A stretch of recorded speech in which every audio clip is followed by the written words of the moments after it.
So hi guys, welcome to another video. आज हम लोग डिस्कस करेंगे GE वर्नोवा लिमिटेड के बारे में।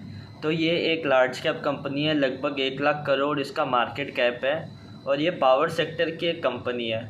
तो ये क्या करती है, अपने पावर सेक्टर के जो भी प्रोडक्ट्स होते हैं, जैसे कि अपने circuit breakers, switch gears, transformers, ये सब चीज़ें ये सेल करती है। ठीक है, तो ये जो पावर सेगमेंट के प्रोडक्ट्स हैं, ये इनके प्रोडक्ट पोर्टफोलियो का एक सेगमेंट है।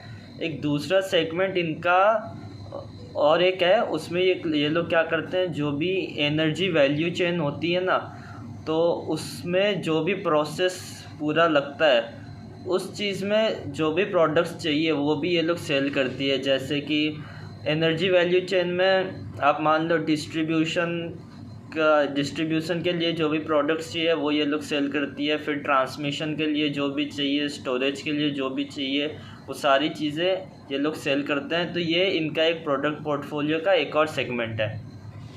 ठीक है, अब अगर Q3 FY26 के नंबर्स देखें तो इनका रेवेन्यू लगभग 1700 करोड़ के आसपास हुआ है, जो कि लगभग 55% ईयर ऑन ईयर बेसिस पर इंक्रीज़ हुआ है। और एबिटा मार्जिन्स जो है ना, वो इनके 27% है। ठीक है, और मैनेजमेंट का गाइडेंस था कि ये लोग 25% के आसपास मेंटेन करेंगे, लेकिन इस क्वार्टर 27% हो गया, तो ये सही है।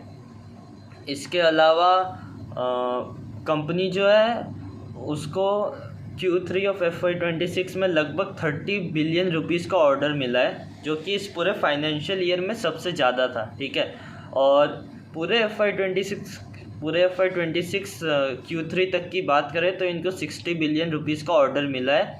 और जो इनका ऑर्डर बुक है ना, उसमें से 85% जो है वो डोमेस्टिक ऑर्डर से, मतलब डोमेस्टिक कंपनीज़ ने इनको ऑर्डर दिया है, और 15% एक्सपोर्ट से आया है। तो जैसे अभी कुछ महीनों पहले फ्री ट्रेड एग्रीमेंट हुआ था यूरोपियन यूनियन के साथ, तो जब मैनेजमेंट को पूछा गया कि इनसे, मतलब ये फ्री ट्रेड एग्रीमेंट से इनको फ़ायदा होगा या नहीं, तो मैनेजमेंट ने कहा कि इनको इतना फ़ायदा इससे नहीं होगा, क्योंकि पहली बात तो इनका वैसे भी एक्सपोर्ट्स नंबर जो है वो कम है, और दूसरी बात पहले भी इनकी जो एक्सपोर्ट्स पर जो टैक्स लगते थे वो पहले भी इनके कम लगते थे। ठीक है, तो अब जैसे मार्जिनल इफ़ेक्ट पड़ेगा, लेकिन अब जैसे Q4 का कॉन कॉल जब करेंगे तभी पता चलेगा कि क्या एग्जैक्ट इनको डिफरेंस मिलेगा।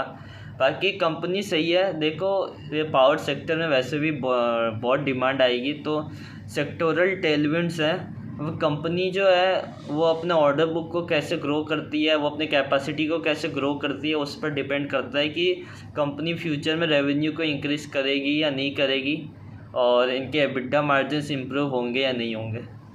Thank you.